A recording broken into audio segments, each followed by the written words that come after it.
Perkenalkan, nama saya Ursula Cindy Patikasari, NIM 2110417358, kelas M2, mata kuliah Perekonomian Indonesia, jurusan Manajemen. Saya akan menjawab pertanyaan yang pertama, kenapa perlu dilakukan otonomi daerah di Indonesia? Jelaskan. Tujuan otonomi daerah adalah bisa meningkatkan daya guna dan hasil guna penyelenggaraan pemerintah di daerah, utamanya dalam aspek pelayanan dan pembangunan masyarakat. Selain itu, dapat meningkatkan pembinaan kestabilan kesatuan bangsa. Yang kedua, apa yang dimaksud dengan penerimaan negara dan pengeluaran negara? Penerimaan negara adalah uang yang masuk ke kas negara, sedangkan pengeluaran negara adalah uang yang keluar dari kas negara. Yang ketiga, bagaimana indeks pembangunan manusia IPM yang baik? Sebagai ukuran kualitas hidup, IPM dibangun melalui pendekatan 3 dimensi dasar. Dimensi tersebut mencakup umur panjang dan sehat, pengetahuan, dan kehidupan yang layak. Yang keempat, bagaimana kebijakan moneter Anda apabila terjadi inflasi di Indonesia? Menurut saya,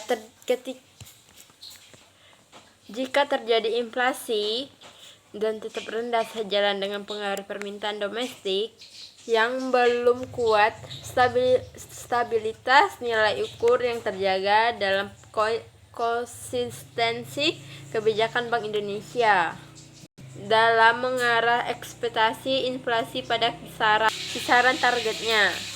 Inflasi kelompok volatile food melambat seiring pasokan domestik yang meningkat dan permintaan yang sangat kuat. Selain itu, inflasi kelompok administrative price meningkat didorong dengan kenaikan tarif di beberapa ruas jalan tol dan kenaikan tarif angkut udara beberapa maskapai penerbangan.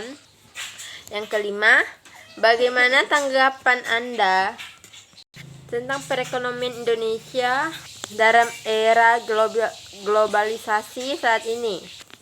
Menurut saya, perekonomian Indonesia dalam era globalisasi saat ini mendorong sukses mengintegrasi tradisi perdagangan yang bersifat abstrak berubah ke dalam bentuk yang lebih sempurna, universal, dan spasio-temporal, mampu menembus ruang dan waktu. Inovasi dan tidak lagi terbatas pada sektor teknologi tinggi, namun lebih jauh saat ini telah menjadi fenomena global yang mempengaruhi semua sektor kehidupan. Sekian dan terima kasih.